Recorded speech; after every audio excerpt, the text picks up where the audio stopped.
Fala galera que já é inscrita no Pautas e Táticas ou que vai se inscrever assim que o vídeo acabar. Esqueçam tudo que eu disse ontem sobre estar se desenhando uma fase de quartas de final com 7 europeus de 8 possíveis na Copa do Mundo de Clubes. 2 ficaram pelo caminho ontem. Um deles sucumbindo ao segundo brasileiro que estará na terceira fase. O outro, para o investimento saudita, que foi feito de forma pesada, não só para atrair grandes nomes para sua liga, mas também para desafiar os principais clubes do velho continente em enfrentamentos como esse. Já vai deixando seu like, sua inscrição, o hype se possível, compartilhem o conteúdo e deixem o feedback de vocês nos comentários, assim como suas impressões sobre esses jogos. Fluminense 2, Inter de Milão 0. Gigante a vitória do tricolor das Laranjeiras. 2-0 contra a vice-campeã europeia, Internazionale, no jogo que teve a assinatura de Renato Portaluppi. Um técnico muitas vezes tão subestimado por seu estilo boleiro, por suas falas polêmicas, e até pelo jogador que foi, bad boy, que beirava a irresponsabilidade profissional, tão romantizada nos anos 90, e ele como treinador talvez tenha demorado a vingar. Talvez só visto de uma forma mais respeitada quando teve sua passagem que rendeu a Copa do Brasil e a Libertadores no Grêmio em 2016 e 2017. Mas antes ele já tinha conquistado alguns feitos até no próprio Fluminense, como a própria Copa do Brasil de 2007 e a final da Libertadores de 2008. Por que eu estou exaltando tanto o Renato Gaúcho? Porque foi ideia dele mexer taticamente no Flu. Não exatamente espelhando o sistema da Inter, que joga num 3-1-4-2, mas também usando um sistema de 3 zagueiros, no caso um 3-4-1-2. Qual é a grande sacada nisso? Primeiro, igualar numericamente o meio-campo, estimulando duelos individuais. Samuel Xavier e René marcando individualmente Dumfries e Di Marco, Martinelli, Bernal e Nonato também encaixados em Aslani, Barella e Mkhitaryan, e eliminando o mano a mano dos atacantes contra uma dupla de zaga, pondo um homem a mais no trio. O Thiago Silva não jogou contra o Mamelodi, o Ignacio foi o melhor em campo naquela oportunidade. Como tira o Ignacio do time? Não tira. Jogam os dois, mais o Freitas para ter a sobra contra Lautaro e Thuram.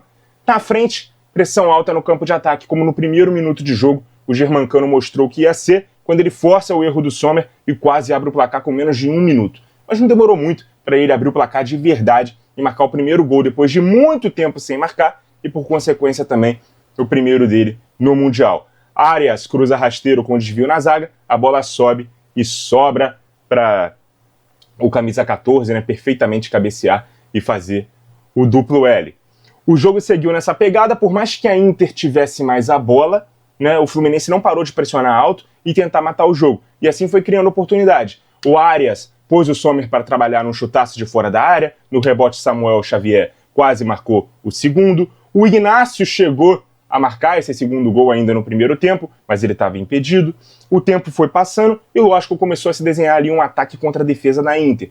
Tanto que quando o Everaldo entrou no lugar do Cano, não foi para continuar a fazer a função de 9, foi para fechar uma segunda linha de 4 no meio campo, de um 5-4-1 sem bola, deixando só o Arias na frente lutando para segurar a posse e como lutou o John Arias para manter a posse no campo de ataque. Eu nunca vou deixar de exaltar esse jogador e como ele consegue ser um touro fisicamente e brilhante tecnicamente ao mesmo tempo.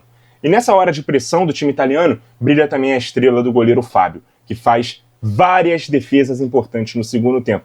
Também torceu ali, é verdade, quando o Lautaro acertou uma bola na trave nos minutos finais. Mas já nos acréscimos funciona de novo a pressão alta no campo de ataque do Fluminense, forçando o erro da Internazionale e com o Hércules, que tinha perdido a vaga e entrado no segundo tempo, matou o jogo que tinha... matou o jogo para o time de Guerreiros, né? Perdão. 2-0, resultadaço, né? Surpreendente o resultado também. Uma das maiores vitórias da história do clube. E pela fase da competição, a maior vitória de um clube brasileiro nessa Copa do Mundo de Clubes. O Fluminense já tinha mostrado do que era capaz contra o Borussia Dortmund, mesmo não tendo vencido. Sofreu desnecessariamente contra o San Hyundai, mas venceu o jogo. Jogou com regulamento a seu favor contra o Mamelodi, não sofreu e garantiu a classificação.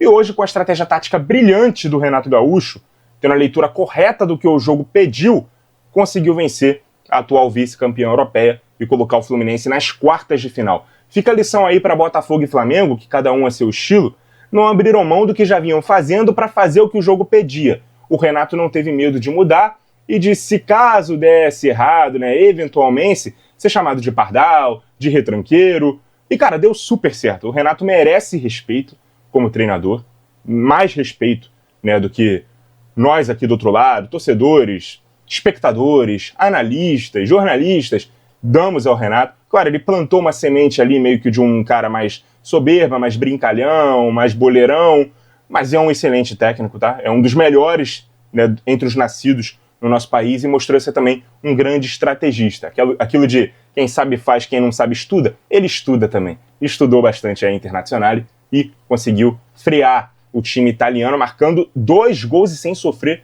nenhum, tá? John Arias merece mais valorização como monstro de jogador que ele é. Acho que a gente fala pouco sobre o Arias. Eu vi um comentário do Donan, né, do Fernando Campos, da Casa TV, exaltando o Arias, dizendo que ele é hoje o melhor jogador do futebol brasileiro. E, cara, eu concordo plenamente. O Arias é um jogadoraço. A notícia ruim para o Fluminense é que quanto mais ele vai bem e o time avança, mais exposto aos tubarões do mercado ele fica. E ele já estava querendo sair no início do ano. Vamos ver se ele termina a Copa do Mundo e volta para o Brasil junto com o clube, ou se pega um avião rumo à Europa para poder jogar num clube de lá, porque, olha, o holofote em cima dele realmente está muito, muito, muito grande. Fábio merece toda a exaltação como jogador mais velho da Copa do Mundo e continua jogando no mais alto nível. É um dos melhores goleiros do Brasil, já não é de hoje, tá? E segue sendo mesmo passando aí dos 40 anos. Thiago Silva, que é um dos maiores zagueiros do mundo no século e o maior entre os brasileiros, né? Por tantas vezes foi escrotizado por ter chorado num jogo de seleção em Copa do Mundo, com a abraçadeira de capitão no braço. E eu tenho certeza que se ele fosse gringo, teria muito mais valor no próprio país, convenhamos. Cara, é um luxo ter Thiago Silva no futebol brasileiro. E com certeza o tricolor sempre sobrevalorizá-lo como o ídolo que ele é, como a história que ele construiu, não só pós a primeira passagem no Fluminense, mas dentro do Fluminense também. Se tinha alguém com dúvida se o Thiago Silva era ídolo do Fluminense ou não, acho que essa dúvida vai acabar após esse Mundial, aconteça o que acontecer nas quartas de final, beleza? E a gente tem que exaltar também, né? Tem que ter mais respeito pelo próprio Fluminense, cara. Também merece ser mais respeitado. Foi amplamente considerado o menos forte dos clubes brasileiros da competição. Tá nas quartas de final. Se vai conseguir ir além ou não, pô, cara, não dá pra saber, né?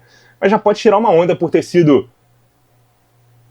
o carioca que chegou mais longe, né, na competição. Já vai poder tirar uma onda aí com os rivais. E, por enquanto, o único que conseguiu eliminar um europeu no mata-mata. Tem que respeitar o time de guerreiros que não recebeu esse apelido à toa, beleza? Eu não vou comprar o discurso Pacheco de que eu tô torcendo para os times brasileiros. Não estou, beleza? Mas é muito legal ver a força do futebol brasileiro mais uma vez aí contra uma das maiores equipes europeias, beleza? E aí o torcedor tricolor, eu vi uma exaltação muito grande, muito real, né, dizendo que, pô, o time não tem uma das maiores cotas de televisão, não é SAF, não tem um investimento vindo de fora, conseguiu tudo aí que está conseguindo, não tem também uma grande patrocinadora como teve, né, em outros tempos vitoriosos do clube, está conseguindo tudo que está conseguindo, colhendo tudo que está plantando apenas na força de sua camisa. E é verdade, parabéns ao Fluminense, beleza? No outro jogo do dia, todo mundo já estava dando Manchester City como classificado frente ao Al Hilal, que a revanche da final do Mundial de 2023 iria acontecer, mas o time saudita lutou demais, surpreendeu os ingleses e conseguiu uma classificação heróica na prorrogação. O City, que quem viu aqui o último vídeo, que eu falei sobre a postura do clube na competição até aqui, viu que eu fui muito crítico às escalações feitas pelo Guardiola, que passavam um ar de estamos tratando isso daqui como pré-temporada e nada mais, mas ontem mandou a campo um time muito mais próximo do que deve ser o time titular da temporada que vem. Começou vencendo o jogo com um gol cedo do Bernardo Silva, que inclusive o Al Hilal reclamou muito por ter tido ali um toque de braço. O VAR analisou que o braço estava colado ao corpo, validou o lance. No comecinho do segundo tempo, o time do Simone Inzaghi virou o jogo, né, com gols de dois jogadores brasileiros, né, o Marcos Leonardo e o Malcom. Pouco tempo depois, o City empatou com o Haaland e até tentou virar. mas o jogo foi para a prorrogação. O Koulibaly, ainda no primeiro tempo extra de cabeça, fez 3-2 para os sauditas. O Foden, vindo do banco, entrando no lugar do Rodri, que entrou e saiu do jogo. Empatou de novo, mas o Marcos Leonardo, no segundo pau, marcou o segundo dele no jogo e sacramentou a vitória do Al Hilal a 8 minutos do fim da prorrogação. 4-3, e mesmo com o City tentando bombardear a área com cruzamentos e finalizações de longa e média distância, foram 30 ao longo do jogo, com 14 no alvo, contra 17 do Hilal, 6 na direção do gol, o time do Pep Guardiola não conseguiu a classificação. Foram 69% de posse de bola para os ingleses, e olha que número curioso, 827 passes trocados contra apenas 374 do time árabe. Foi a primeira vez na história que um clube asiático derrota um europeu numa competição oficial. Esse novo formato do Mundial trouxe vários desses resultados que pareciam inalcançáveis há pouco tempo atrás. Porque apesar do City ser um dos maiores e melhores times do mundo na atualidade, ele não vem de uma boa temporada. Ele não é o temido campeão europeu que chegava no Mundial quase que com a obrigação de largar seu calendário por 10 dias para bater nos fracos times de outros continentes. Esse Mundial era a oportunidade do City salvar sua temporada, levar a sério, como eu acho que levou esse último jogo, diga-se, mostrar sua força, né, diante de outras equipes ali, de outros continentes e contra os próprios europeus também, como fez, né, contra a Juventus na terceira rodada. Juventus também dosando um pouco mais suas forças, isso também tem que ser dito. O City tinha que fazer valer o seu favoritismo e tentar não passar em branco na temporada. Caiu diante de um Hilal, que é um habitué de mundiais, a gente precisa lembrar isso, né? Chegou a eliminar o Flamengo na semifinal de 2022 e jogar a final contra o Real Madrid. Isso antes do fundo de investimento do governo começar a injetar essa grana pesada nos 4 principais clubes do país. O Hilal não montou o elenco que montou apenas para ganhar o Campeonato Saudita ou a Liga dos Campeões Asiática. Ele também quer bater de frente contra os grandes times do mundo quando tiver a oportunidade, e teve. Dificultou muito o jogo na fase de grupos diante do Real Madrid e conseguiu um empate naquela oportunidade, e agora uma virada histórica para cima de uma equipe hegemônica da badalada Premier League nos últimos anos. Tenho certeza que a torcida do Fluminense respirou aliviada, né, por o adversário não ser o City, mais uma vez, né, não vai ter o City pela frente de novo nas quartas, mas o adversário será tão duro como foi a Inter ou qualquer time europeu seria, tá? É claro que com a limitação ali que os europeus não têm, né, de ter só 9 estrangeiros no elenco e ter que fazer substituições tirando os jogadores sauditas do banco, o que só deixava a missão contra o City ainda mais difícil para o Al Hilal na prorrogação. O time terminou o jogo muito esgotado, principalmente pelos caras que não foram substituídos. E eles foram, assim, foi espremido ao máximo ali o que se podia desses jogadores europeus, até os brasileiros também, né, que se tinham no elenco, para não se precisar fazer as substituições e jogar mais tempo com jogadores menos qualificados do que do adversário. Mas, cara, ainda assim, o time terminou o jogo esgotado, mas conseguiu marcar 2 vezes na prorrogação e se classificar. É contra esses caras que o Fluminense vai tentar uma vaga na semifinal. Ficou mais fácil? Talvez. Eu diria menos difícil, para ser um pouco mais cauteloso. Mas ainda assim, é uma partida de top 8 de Copa do Mundo. Se os caras foram capazes de fazer o que fizeram contra um dos favoritos da competição, eu não duvido de mais nada, beleza? Muito obrigado a você que acompanhou o vídeo até aqui. Continue ligado no nosso canal. E até a próxima!